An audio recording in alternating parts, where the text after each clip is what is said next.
میں جوائن کیا ہے نون لیگ کے سینئر رہنما اور وفاقی وزیر ڈاکٹر مصدق ملک صاحب نے۔ ڈاکٹر صاحب بہت بہت شکریہ وقت دینے کے لیے۔ ڈاکٹر صاحب آبویسلی بات ہے حکومت پاکستان برداشت نہیں کر سکتی تھی کہ وہ اتنی سبسڈی دے، اور یہ سوال اٹھ رہے تھے کہ کب تک یہ سبسڈی برداشت کی جائے گی اور کب عوام پہ بوجھ ڈالا جائے گا۔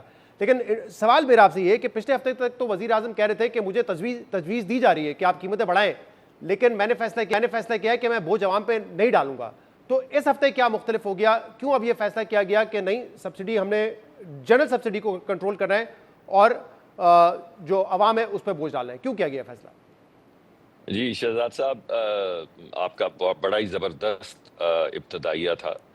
میں نے بڑی انوالومنٹ سے سنا۔ کچھ 3-4 چیزیں میں آپ کے سامنے رکھنا چاہتا ہوں، پھر آپ کے سوال کا جواب دیتا ہوں۔ ایک تو آپ نے کہا کہ وزیر اعظم چھپ جاتے ہیں اور وزیروں کو آگے کر دیتے ہیں۔ ہو سکتا ہے آپ نے وقت سے تھوڑا پہلے بول دیا ہو سکتا ہے جو آپ کہہ رہے ہوں وہ بات صحیح نہ ہو، اس وجہ سے مجھے لگتا ہے کہ آپ نے کچھ قبل از وقت تبصرہ کر دیا اس بات پہ۔ دوسری بات میں یہ کہنا چاہوں گا کہ یہ آپ نے جو ذکر کیا 125 ارب کا، بائی دا ٹائم یہ سبسڈی کی اماؤنٹ جو ہم دے رہے تھے وہ 129 یعنی 129 بلین ہو چکی تھی۔ یہ وہ اماؤنٹ ہے جو وفاقی حکومت آلریڈی سبسڈی کی شکل میں لوگوں کو دے چکی ہے۔ یعنی کل جو تیل کی قیمتیں اناؤنس ہوئی ہیں پٹرول اور ڈیزل کی، یہ اصل قیمتیں ہیں بین الاقوامی منڈی کے حساب سے۔ تو اس میں جو فرق ہے، جو اضافت ہوئی ہے، یہ وہ پیسے تھے جو سرکار دے رہی تھی اس وجہ سے کہ لوگوں کی زندگی میں سہولت پیدا ہو۔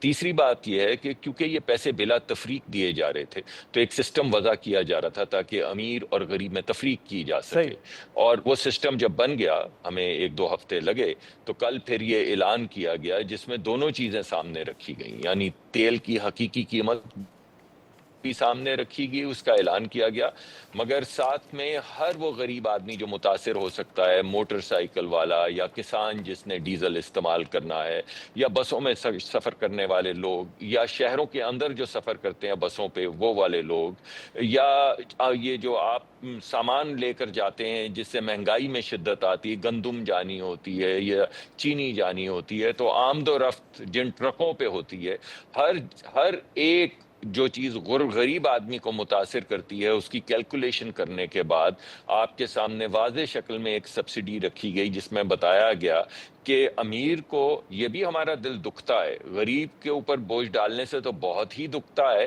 مگر امیر کے اوپر، صاحب حیثیت لوگوں پہ بھی بوجھ ڈالنے سے دل دکھتا ہے، مگر کیونکہ ہمارے ملک، ہمارا دنیا کے امیر ترین ملک جو ہیں، وہاں پہ تیل کی قیمتیں 3 گنا بڑھ چکی ہیں، دگنی ہو چکی ہیں، تو ہمارے لیے ہماری جو معاشی حالت ہے اس میں 3 ہفتے تک جتنی بھی ہم سبسڈی دے سکتے تھے ہم نے دی، اور اس کے بعد ہم نے سوچا اب بھی دیں گے سبسڈی، اب بھی بوجھ وفاقی حکومت برداشت کرے گی، مگر صرف غریب آدمی کے لیے۔ تو یہ بھی میں اضافت کرنا چاہتا تھا آپ کی گفتگو میں۔